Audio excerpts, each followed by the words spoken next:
Hello there, our wonderful and esteemed viewers on your favorite mathematics YouTube channel, Mathematics by Abu Zainab.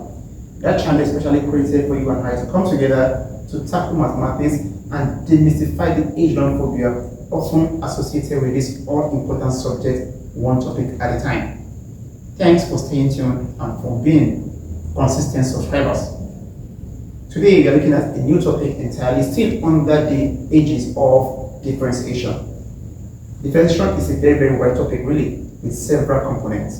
And in the last videos we have looked variously at topics ranging from the basic introduction of differentiation, the concept of limit of a function, continuity of a function, and of course the differentiation of functions from first principles. We are going a notch higher today by looking at the concept of the function of functions or composite functions.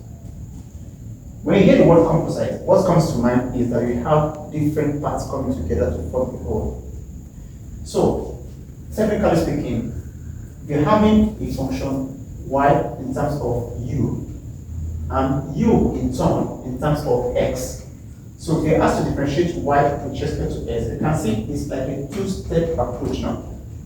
So you're going to go from y to u and then from u to x. And we see dy dx is equal to dy du first, because we have y with respect to u first, multiplied by the du dx. So we're having something akin to a chain, and we call this the chain rule.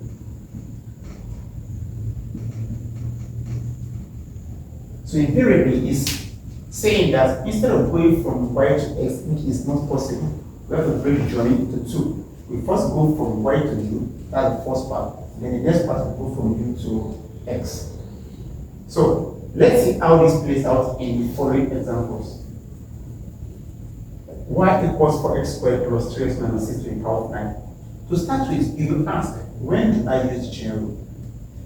Basically, if you are having, say, for example, if that same question were to be 4x squared plus 3x minus 6 originally without any power, and you have to differentiate, it's very straightforward. There's no complication whatsoever. All you need to do is to differentiate, and that will be 8x plus 3.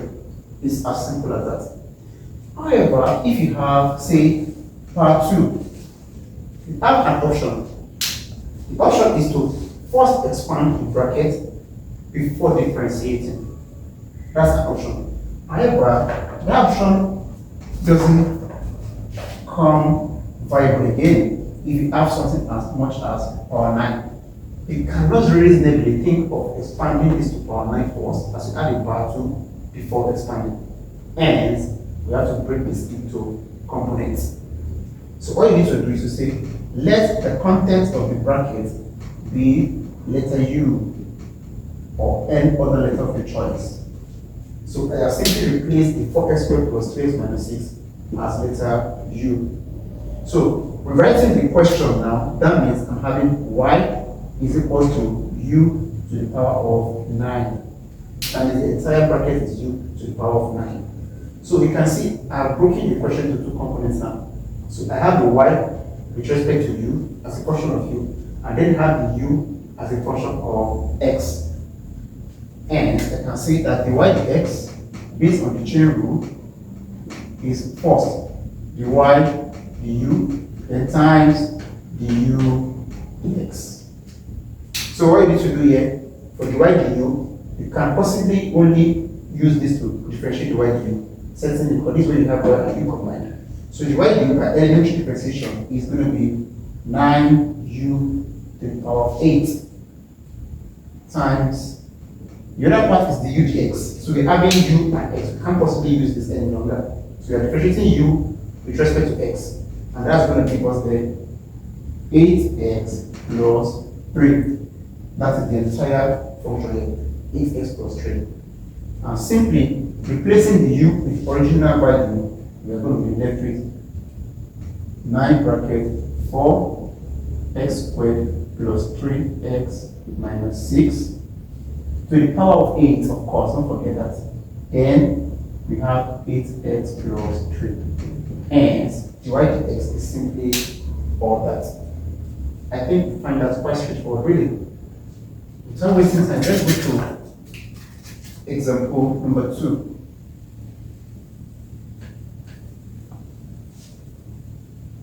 So here, we've got y equals to, in bracket, 2 minus 5x squared to the power of minus 4 over 7. So here, we can also possibly think of expanding because of the minus 4 over 7. So the reasonable thing to do is to use a new letter to represent the contents of the bracket. And we say, let u be 2 minus 5x all squared. So this implies that the question y is written as u to the power of minus 4 over 7. Then again, you have u, y in terms of u, and u in terms of x. Hence, by chain rule, the y dx is the y du multiplied by the u dx. Now, what you need to do here is to do the several differentiations and multiply. So you have what here? The y du, differentiate this, that's going to be minus 4 over 7 u. Now, minus 4 over 7 minus 1, that will be minus 11 over 7. The times du dx will simply be here times minus 10x. For this constant, and these are minus 10x. So, when you multiply together, it's going to have plus 40 over 7x, because minus 4 over 7 times minus 10 is plus 40 over 7x. Then u, return the u as what? 2 minus 5x squared. That's 2 minus 5x squared. Don't forget to the power of minus 11 over 7. And that essentially is the differentiation of y with respect to x for question number 2. Okay, let's hit the ground running to question number 3. I want to believe you're finding this quite fun and exciting, as I do here. Again, don't forget, it takes a lot of consistent practice to perfect your proficiency. Now, we've got here number 3. Yes, this is involving a trigonometric function as opposed to the algebraic we've been having. There's pretty much nothing different here. All you need to do is to always represent the content of the brackets, that's the clue, with a letter, a new letter of your choice. So if you have chosen to use letter u here to be 3x squared minus x plus 1, you write the question as, this implies that y is now what? Sine u. Sine u. Again, we have y in terms of u on one hand and u in terms of x on the other hand. So, the y dx as usual will be the y du times du dx. That's pretty much like a formula.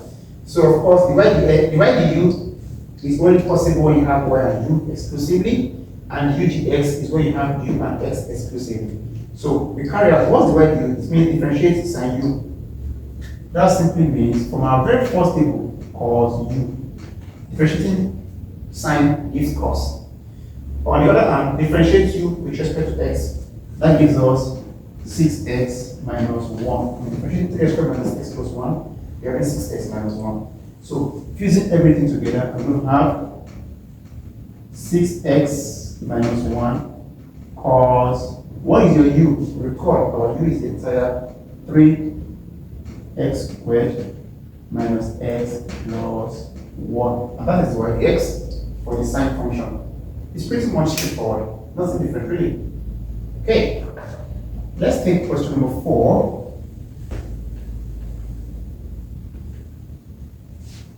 If at all you find the video quite fast or faster than you can comprehend, there's no cause for alarm. That's why you have the pause button and rewind button. You have the controls. You can always move according to your pace. So we have here y is equal to exponential 5x squared plus 3x minus 9. If you recall the very first video I gave on this, I asterisked the values for dy dx for exponential and logarithm, and I'm going to explain here. So the rule does not change here. Normally, if it were just ordinary x, you're going to also have dy dx as e power x, and you stop it. But because of this whole lot, we're going to adopt this same approach by saying let letter u represent the power of exponent, the entire power, so that you can write the question as y equals exponent u. Simplified as that. Here again we have y in terms of u and u in terms of x. And of course we have our chain rule. dy dx is equal to dy du times du dx. So again, dy du, when the function is e, is simply going to be e raised power u, just similar to the table we had in the first video on differentiation. Then du dx is going to become 10x plus 3. 10x plus 3. So when you replace the value of u, this becomes 10x plus 3 exponential u is the entire 5x squared plus 3x minus 9. And that's it. That does it. It's that straightforward. And that leaves us with the very last question here, which is question 5. So for the question 5, we got y equals log. At times it can be ln, ln. The same rule applies in differentiation. Without missing words again, the pattern is the same all through. Replace the contents of the bracket with a letter of your choice. We choose to use u all through here. So 11 minus 7x plus 2x squared, which means the question can be written as y equals to log u. And there again we have y in terms of u and u in terms of x on the other hand. So what you're going to have here is to apply our chain rule as usual, which is dy dx is dy du times du dx. So dy dx, dy du right at first, when you differentiate log u is simply 1 over u. By default, 1 over u. Now differentiate, that's multiplied by differentiate the u with respect to x, that's dx. This 0, this minus 7, that becomes minus 7 plus 4x. Minus 7 plus 4x. So you piece this together by replacing the u with its actual value. So minus 7 plus 4x over u. Now what's my u? My u is 11 minus 7x plus 2x squared. And that's pretty much what we get as the answer to that. And with that, we come to the end of the video today on the topic composite functions. As an outro, composite function basically has to do with breaking a particular function into components, because we can't do a direct differentiation with respect to x. So you have to break it down into two parts. Y as a function of u first, and then u in turn as a function of x. Then dy dx is going to be a two-part differentiation. dy du for the first part times du dx for the other part, and this is called chain rule. And we went through the examples 1 through 5. We looked at algebraic, trigonometric, exponential, and of course logarithmic. And the same approach all through is to use a different letter entirely for the contents of the bracket. And by so doing, you are going to write the question. It's going to be in two parts.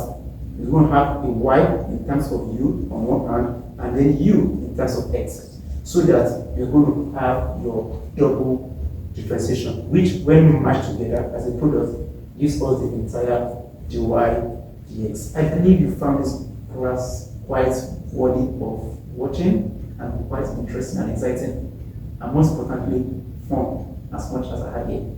If you do, please don't forget to like, share, subscribe, Comment, let's hear from you to know better ways to help you understand math better. God bless you and see you in the next one.